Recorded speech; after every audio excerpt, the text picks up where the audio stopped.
मी Rajani frontline news Maharashtra या राष्ट्रीय YouTube portal चॅनेलमध्ये आपले सहर्ष स्वागत करत आहे। काळमावाडी धरणामध्ये बुडालेल्या निपाणीमधील 2 बेपत्ता युवकांचे मृतदेह सापडले, शोध मोहीम यशस्वी। काळमावाडी धरण पाहण्यासाठी आलेल्या निपाणीच्या 2 युवकांचा काळमावाडी धरणामध्ये पाय घसरून बुडाल्याची घटना सोमवारी घडली होती। पावसाचे प्रमाण जास्त असल्यामुळे कालव्यामध्ये पाण्याची पातळी वाढत जाऊ लागल्याने शोध मोहिमेस अडथळे निर्माण होत होते।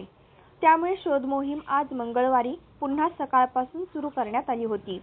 आज दुपारी 11:30च्या सुमारास दोन्ही युवकांचे मृतदेह सापडले असल्याची माहिती राधानगरीचे पोलीस निरीक्षक संतोष गोरे यांनी दिली आहे। याबाबत राधानगरी पोलिसांकडून मिळालेली अधिक माहिती अशी की निपाणी येथून 13 जण काळमावाडी धरण पाहण्यासाठी सोमवारी सकाळी आले होते।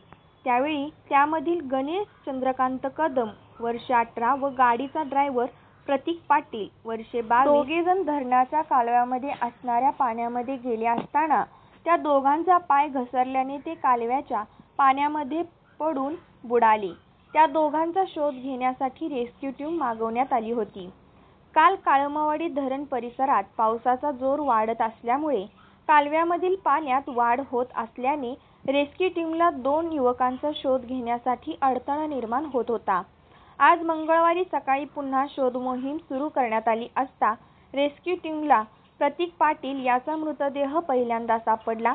त्यानंतर गणेश कदम याचा मृतदेह दुपारी 11:30 वाजता सापडला, तर त्या दोघांचे मृतदेह शवविच्छेदन करून नातेवाईकांच्या ताब्यात देण्यात येणार असल्याची माहिती राधानगरी पोलीस स्टेशनचे पोलीस निरीक्षक संतोष गोरे यांनी दिली। अशाच रोज नवनवीन बातम्या पाहण्यासाठी आजच आमच्या फ्रंटलाईन न्यूज महाराष्ट्र या राष्ट्रीय यूट्यूब पोर्टल चॅनेलला लाईक करा, शेअर करा, सबस्क्राईब करायला विसरू नका।